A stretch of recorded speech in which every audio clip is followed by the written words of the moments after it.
আসসালামু আলাইকুম, back to my channel Rupchina কিচেনে আপনাদের সবাইকে স্বাগতম। আমার আজকের রেসিপি হচ্ছে সবজি খিচুড়ি।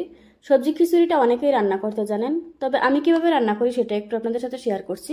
চলুন তাহলে রেসিপিটা দেখে নেওয়া যাক। খিচুড়ি রান্না করার আগে আমি ডালটা ভিজিয়ে নেব। হাফ কাপ নিয়েছি মুগ মসুরের ডাল। এবার পরিমাণ মতো পানি দিয়ে ডালটাকে 30 মিনিট ভিজিয়ে রাখবো। অন্য একটা বাটিতে নিয়ে নিচ্ছি 1 কাপ চাউল।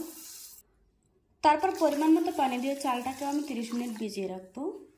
খিচুড়িটা রান্না করার জন্য এখানে আমি কিছু সবজি নিয়েছি।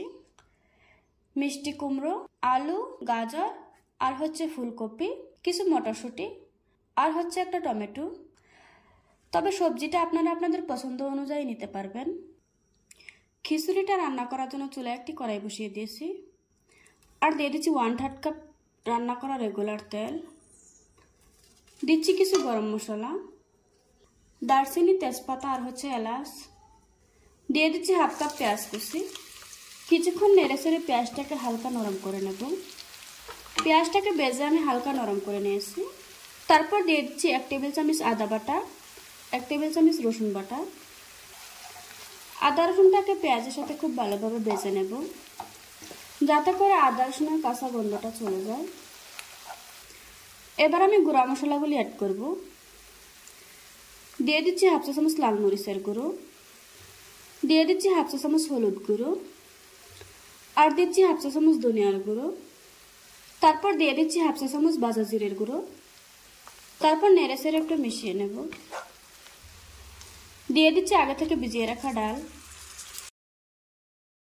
তারপর দিয়ে দিচ্ছি সবজিগুলো।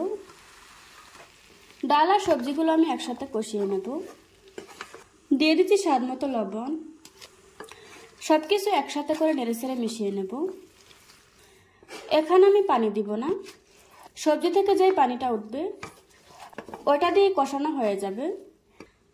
ঢাকনা দিয়ে ডেকে চুলার আঁচ কম করে কিছুক্ষণ জাল করে নেব। আমার সবজিটা কষানো হয়ে গিয়েছে। এবার দিয়ে দিচ্ছি আগে থেকে ভিজিয়ে রাখা চাল। এখন আমি সব কিছু খুব ভালোভাবে মিশিয়ে নেব। চালটাকে খুব ভালোভাবে মেশানোর পর দিয়ে দিচ্ছি ফুটন্ত গরম পানি। পানিটাকে এমনভাবে দিতে হবে যাতে খিচুড়িটা রান্না করার পরেও কিছুটা পাতলা থাকে। এবার ঢাকনা দিয়ে ঢেকে কিছুক্ষণ রান্না করে নেব। ঢাকনাটা খুলে মাঝে মধ্যে নেড়ে দিতে হবে। যখন ডালটা খুব ভালোভাবে সিদ্ধ হয়ে যাবে ওই পর্যায়ে দিয়ে দিচ্ছি 2টো কাঁচামরিচ মাছ বরাবর চিড়ে দিয়ে দিয়েছি। তারপর দিয়ে দিচ্ছি কিছু ধনেপাতা কুচি। এবার আমি সবকিছু খুব ভালোভাবে মিশিয়ে নেব। এই পর্যায়ে মাঝে মাঝে নেড়ে দিতে হবে, আর ঘনত্বটা একটু খেয়াল রাখতে হবে। আমার খিচুড়িটা রান্না করা হয়ে গিয়েছে। এবার আমি চুলা থেকে নামিয়ে নেব। দেখুন বন্ধুরা, আমার সবজি খিচুড়িটা রান্না করা হয়ে গিয়েছে। আশা করছি আজকের এই সহজ রেসিপিটা আপনাদের কাছে ভালো লাগবে। ভালো লাগলে আমার চ্যানেলটা সাবস্ক্রাইব করে পাশে থাকা বেল বাটনটি অন করে রাখবেন। আবারও কথা হচ্ছে নতুন কোনো ভিডিওতে।